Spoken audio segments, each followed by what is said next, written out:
Graça e paz e o amor da parte do Senhor, nosso Deus e Pai, seja conosco. Amém. Bom dia. Vamos para o devocional da manhã. Evangelho escrito por João, capítulo número 9. Vamos ler do versículo 1 ao versículo 12. Diz assim, João, capítulo 9, versículo 1. Enquanto Jesus caminhava, viu um homem cego de nascença. Versículo 2. E os seus discípulos perguntaram: Mestre, quem pecou para que este homem nascesse cego? Ele ou os pais dele? Vamos fazer uma pausa aqui já para poder ver a situação. Existia um homem cego de nascença, mas era um homem adulto já. E Jesus está caminhando com os discípulos veem aquele homem e há uma dúvida na mente há uma questão na mente dos discípulos. E eles perguntam: qual foi a causa deste homem nascer cego? A culpa foi dos pais dele ou a culpa foi dele mesmo? Muitas das vezes nós vemos pessoas que estão passando por situações difíceis, às vezes vivendo situações adversas, e às vezes questionamos: mas o que foi que essa pessoa deve ter feito para poder estar passando isso? Será que ela deve ter pecado muito? Será que ela deve ter muito pecado? Ou foi os pais dela? Será que é maldição hereditária? E aqui Jesus Cristo dá uma resposta para todos nós. Ele diz, Jesus Cristo, versículo 3, Jesus Cristo respondeu: nem ele pecou, nem os pais dele. Mas isso aconteceu para que nele se manifeste as obras de Deus.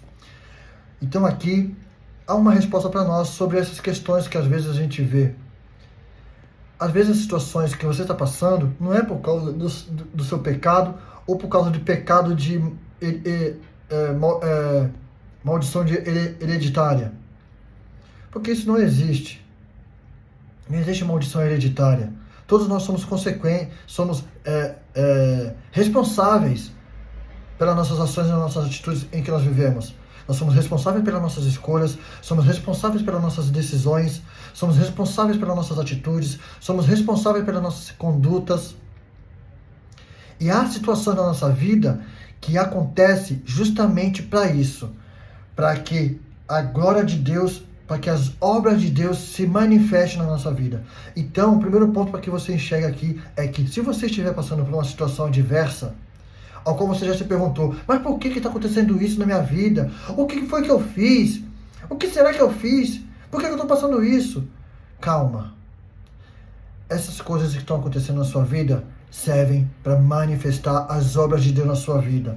O que você deve fazer é manter a sua conduta de forma agradável a Deus, manter a sua fé alicerçada em Deus, manter a sua obediência firmada nos princípios de Deus.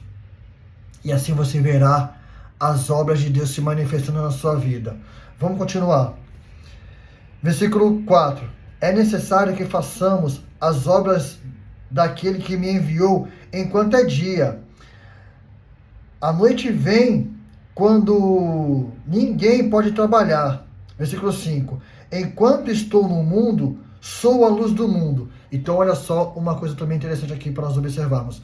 Jesus Cristo tinha sempre uma responsabilidade para cumprir a vontade do Pai. Ele tinha compromisso, tinha comprometimento com aquilo que Deus confiou a ele. Nós também devemos ter compromisso e comprometimento com aquilo que Deus colocou em nosso coração, com aquilo que Deus tem posto um propósito em nossa vida. Nós não nascemos em vão, nascemos para um propósito. Cada um tem um propósito. E o propósito principal é que todos voltem para Deus. Através de Jesus Cristo, claro. Não é por nossas obras, não é por nossas ações, mas sim pela nossa fé no que Jesus Cristo fez. Ele se entregou na cruz pelos nossos pecados, pagou o preço, entregou o sangue dele ali, nos comprou com sangue precioso, nos lavou e nos remiu e nos santificou através do sangue dele. Mas existe um propósito também para nós cumprirmos de Deus na nossa vida, que é de atrair pessoas para Cristo, fazer as pessoas enxergarem Jesus Cristo, aceitarem Jesus Cristo como seu único e suficiente Salvador. é necessário que nós tenhamos compromisso com isso também, responsabilidade com isso também, dedicação por isso também, amor por isso também, para cumprir os propósitos de Deus na nossa vida, para que as obras de Deus se manifestem na nossa vida e nós sejamos também luz, porque Jesus falou para os discípulos: vocês são a luz deste mundo, vocês são o sal dessa terra, se lembra? Então quer dizer que nós temos uma responsabilidade também neste mundo, que devemos se cumprir na nossa vida, para que as obras de Deus se cumpram, se manifestem na nossa vida e através da nossa vida também. Versículo 6. E depois de dizer isso, Jesus cuspiu na terra e fez lama com a saliva. Olha só, cuspiu na terra, terra. E com a saliva juntou com a lama e untou os olhos do cego. Pó da terra e saliva. Essas duas referências eu quero trazer para você aqui, ó. A primeira em Gênesis capítulo 2, versículo 7. Olha só a referência de pó da terra. Gênesis 2, capítulo 2, versículo 7. Então o Senhor Deus formou o homem do pó da terra. Perceba o que Jesus está fazendo aqui, mostrando para os discípulos: pó da terra são vocês, eu quero usar vocês. E olha só, saliva. Uma referência eu quero pegar aqui de Jeremias capítulo 1, versículo 9.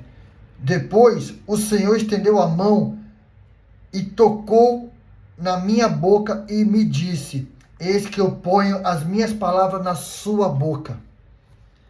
Jesus Cristo quer usar o pó da terra com a palavra dele que está na nossa boca, para que seja colocado nos olhos das pessoas e elas voltam a enxergar. Porque a fascinação do mundo, as coisas do mundo, do jeito que estão cegando elas não estão percebendo que elas estão cegas. E é necessário unir o pó da terra com a palavra de Deus, que somos nós, o pó da terra. E a palavra de Deus que está na nossa boca, para que nós possamos pôr nos olhos das pessoas e elas voltam a enxergar o caminho que é Jesus Cristo, a vida que é Jesus Cristo.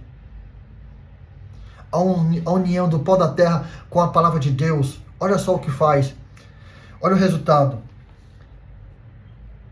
Então disse ao cego, versículo 7, vá lavar-se no tanque Siloé. Siloé quer dizer enviado. Nós temos que enviar também as pessoas. E o cego foi e lavou-se e voltou vendo. Olha só o que aconteceu.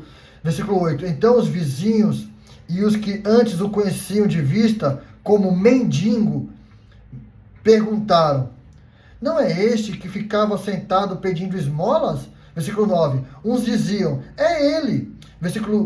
E os outros: não, mas se parece com ele. Mas o homem dizia: sou eu.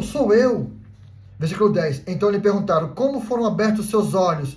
E ele respondeu: um homem chamado Jesus fez lama, passou nos meus olhos e disse: vá ao tanque Siloé e lava-se.